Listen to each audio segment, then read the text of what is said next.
मोहतरम जनाब काबिल एहतराम उस्ताद साहिबान आयल सभी मोअज़्ज़िज़ मेहमान साहिबान मुस्तकबिल जा मेहमान तारन जा चमकदड़ सागर दोस्तों अस्सलामु अलैकुम नमस्ते।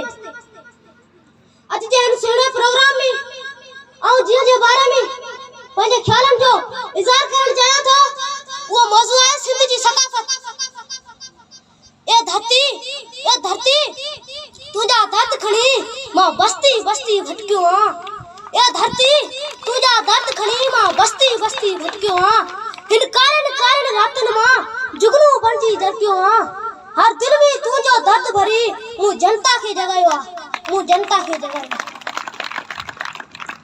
जनाब हाज़रीन सिंध जी भलारी जमीन केडी ना खुश नसीब है जिन केतरन आलमन बुजुर्गन वलियन शारन अदीबन का जन्म दिनाए। असानी सिंध धरती जे हंज में केतरा मैदनी जखीरा मौजूदन आई मुनी सिंध धरती में सिंधु दरिया का घट नाए जे जे करे मुजी सिंध जी जमीन सब्ज आबाद है। आई मुजी सिंध में सारा थर भी मौजूद है।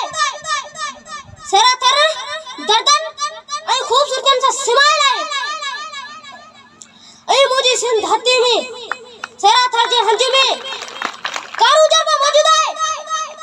ये कारूजर यार तो बहादुर जबल है ये दुखन आई दर्दन के पंजो खुराक खाई पंजी खूबसूरती पूरी दुनिया के दिखाई है और पंजी तकलीफ बुलानी हिलन सिटन सा बंदुस। ए सिंधी नौजवान तो के केर थ गले। ए सिंधी नौजवान तो के केर थ गले। तू दो ना थी तू शी थी जमीर थी तू शी थी जमीर थी